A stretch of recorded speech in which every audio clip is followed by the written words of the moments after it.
Hans Bethe proposed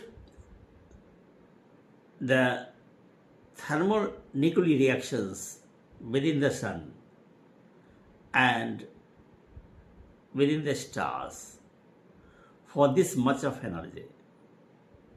आपको पता है कि सूर्य का जो इंटीरियर है उस पर टेम्परेचर लगभग 20,000 डिग्री सेल्सियस के आसपास, और यदि हम फोटोस्फीयर की बात करें तो 6,000 डिग्री सेल्सियस के आसपास टेम्परेचर है।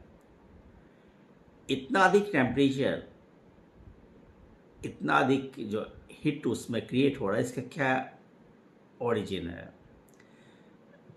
इसके ओरिजिन को एक्सप्लेन करने के लिए हंस बेथे ने, इट वाज द हंस बेथे who proposed thermonuclear reactions taking place within the sun for this enormous amount of energy. और जब काफ़ी हाई टेम्परेचर जब सूरज के अंदर हो जाता है या किसी भी इन्वायरमेंट में हो जाता है, तो ऐसी स्थिति में क्या होता है कि over that very high temperature all the atoms become ions. जितने भी एटम्स होते हैं सारे के सारे वो आयंस में कन्वर्ट हो जाते हैं।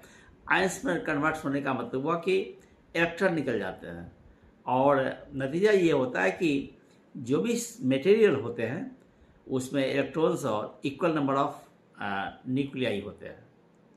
हम यूँ कह सकते हैं कि equal number of electrons and protons होते हैं, and they are very speedy, और काफ़ी उनका काइनेटिक एनर्जी का मान बहुत ज़्यादा होता है। हाउएवर अगर हम चार्ज की बात करते हैं उस मटेरियल में, the total charge become zero, लेकिन all the atoms are in ionised form having equal number of electrons and protons.